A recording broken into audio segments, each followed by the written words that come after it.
David and Goliath this morning, and I only mention him one more time to you because Ruth was David's great-grandmother. So if you know the story of David and Goliath, the woman I'm talking about this morning was his great-grandmother. I want to preach for a while this morning on the idea of healing and community. Let's look at the story.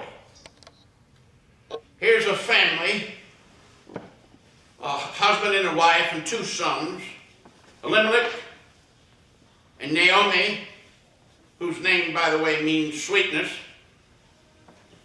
and their two sons, Mahlon and Chilion, leave Bethlehem, which we remember as being both the city of David years later and the city where Jesus, or the place where Jesus was born. They leave Bethlehem and go to Moab, which is another country, because there is a famine originally in Bethlehem. And while they are in this other land, this other nation, tougher times come. First, Naomi loses her husband. And then one by one, she loses her sons, Elimelech and Mahlon, over a period of 10 years. And she is now left in a strange land with two daughters who are from Moab, daughter-in-laws who are from Moab, but they absolutely have no future. She hears the news that there is now food back in Bethlehem, and she's deciding she's going to come back home.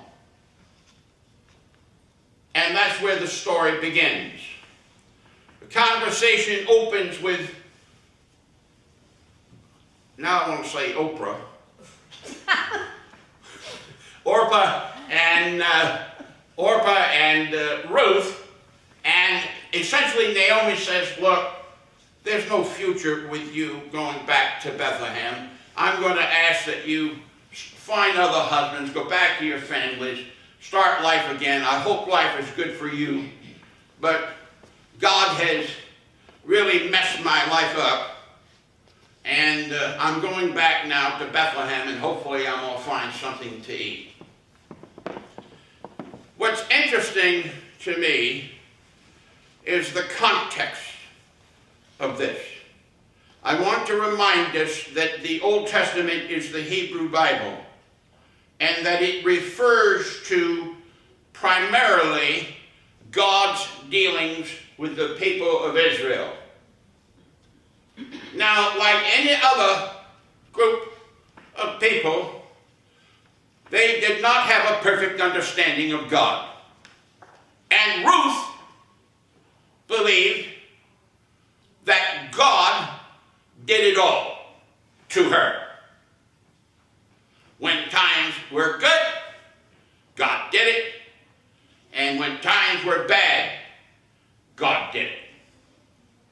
Notice, she says, as she comes back to Bethlehem with Ruth, who decides to go with her anyway. Orpah has gone back to her family and started a television ministry.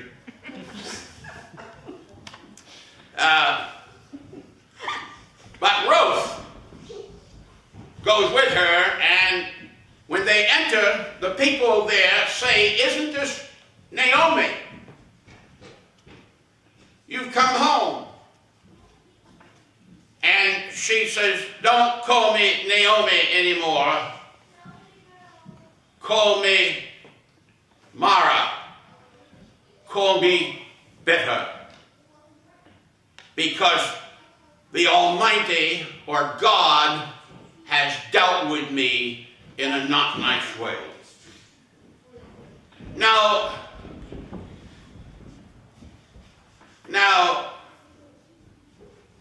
I'm grateful for the teachings of Jesus they help us to understand that God really is a loving person, that God is love. But it's easy when times go badly for people to blame God or to give God credit for everything. There have been some interesting times I've observed in prayer requests. Now, it's never happened here, but there are some places that are more fiercely divided. And even in this place, not to name names, I know there are some who are on the other side of the Red Sox and Yankees thing. Now, what do you do? What is God supposed to do? You got one bunch praying for the Red Sox and the other bunch praying that the Yankees win. A natural disaster hits.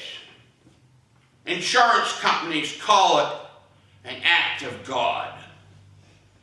Do we really believe that a God of love sends a Katrina or a famine, or that people are dying from AIDS because God is upset with them?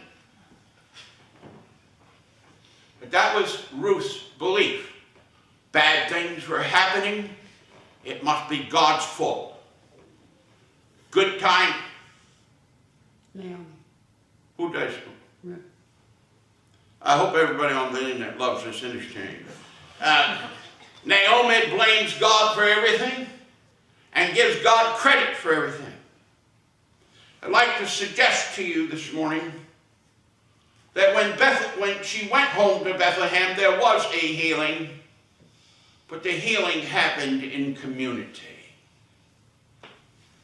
The return home that Naomi and Ruth received was striking. The whole book talks about how they were included back into the community. They were given, Ruth was told how to find food. Eventually she ends up marrying Boaz, one of the distant relatives in the story. The family is cared for.